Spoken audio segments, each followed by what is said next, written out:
Fahmi Saïd Ibrahim, bonjour. Bonjour. Le président Sambi vient de signer un accord de sortie de crise. Quelles sont les grandes lignes de cet accord ? Écoutez, cet accord repose essentiellement sur le consensus demandé par la Cour constitutionnelle dans son arrêt. C'est de se mettre d'accord sur un calendrier électoral. Voilà la question principale.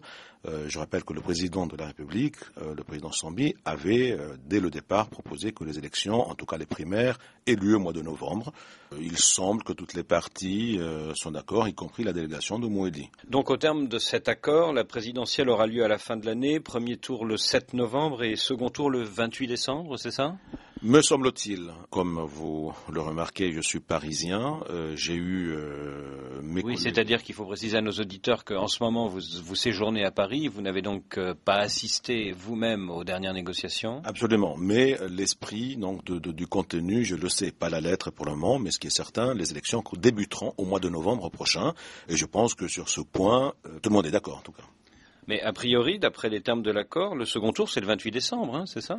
Écoutez, si c'est mentionné sur l'accord, donc il y aura les élections en décembre. Maintenant, il va bien falloir que les partis se mettent d'accord sur la date de la passation entre le futur président élu et le président sortant. Alors justement, sur la date de cette passation, le document n'est pas clair. Il dit que l'investiture se fera entre le 28 décembre 2010 et le 26 mai 2011. Pourquoi une si longue période de flottement ?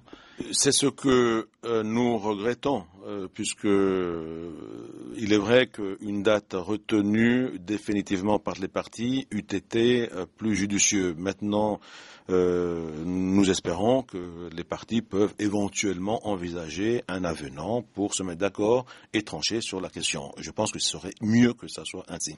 À l'origine de la crise, la volonté du président Sambi de rester au pouvoir au-delà des 4 ans prévus par les accords de Fonbonny.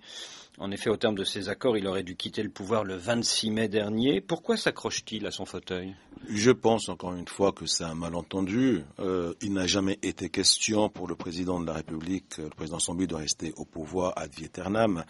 Pensez-vous sincèrement que s'il avait voulu rester au pouvoir, il aurait modifié la Constitution pour qu'il rajoute 6 mois ou 1 an, alors que dans beaucoup de pays, en voulant s'éterniser au pouvoir, il modifie la Constitution et pour qu'il puisse rester, se représenter à jamais. Enfin, pour tout ad vieternam. Je pense qu'on a fait un mauvais procès au président Sambi, en tout cas pour ceux qui malheureusement se sont opposés sans chercher des motifs réels qui figurent dans la réforme constitutionnelle. Qu'en est-il réellement ? Vous savez, depuis 2002, où son prédécesseur a été élu, jusqu'en 2019, il lui fallu organiser presque tous les ans, au mieux, des élections. Le pays est très pauvre et on n'a pas les moyens, en tout cas... on était obligé donc de trouver une solution. Le président Sambi a fait une proposition qui consiste à harmoniser les élections entre le président de l'Union et des îles. Et en tout cas, la réforme a été adoptée en 2009 et le motif premier n'était pas qu'il reste au pouvoir, mais c'était pour faire des économies et organiser en même temps ces élections. C'est ce qui a été fait. Et je pense que tous les Comoriens, majoritairement en tout cas, ils ont été d'accord sur cette réforme. Donc au plus tard, le 26 mai 2011, Ahmed Abdallah Sambi quittera le pouvoir, c'est ça ? Je pense que oui. Là, le président Sambi a été clair dès le départ. Je pense qu'il n'y avait pas l'ombre d'un doute.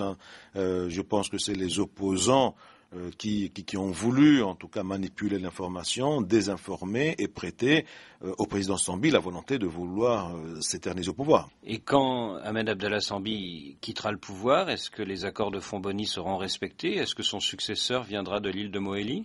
Encore une fois, dans cette constitution de 2001, la tournante n'a jamais été modifiée par la réforme du président Sambi. La tournante y est et nous tous, et à commencer par le président Sambi, défend cette tournante. Donc le futur président ne peut qu'être moélien. Je pense que là-dessus, il n'y a aucune contestation. Pour moi, et pour le gouvernement actuel, c'est une condition pour parachever la réconciliation nationale qui a débuté en 2001.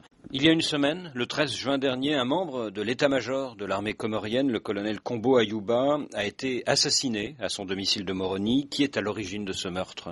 L'enquête continue. J'ai pas d'éléments, mais sur le plan politique, bien sûr, je condamne cet acte ignoble et j'espère que les coupables seront rattrapés, condamnés par la justice comorienne. Ce que personnellement, je soupçonne, si vous me permettez, c'est peut-être des gens qui n'ont pas intérêt justement à ce que la légalité constitutionnelle continue à fonctionner. Ils espéraient peut-être que ce lieutenant-colonel, étant d'origine anjouanaise, qu'ils allaient encourager un conflit insulaire et du coup suspendre nos institutions et permettre peut-être un coup d'État peut-être.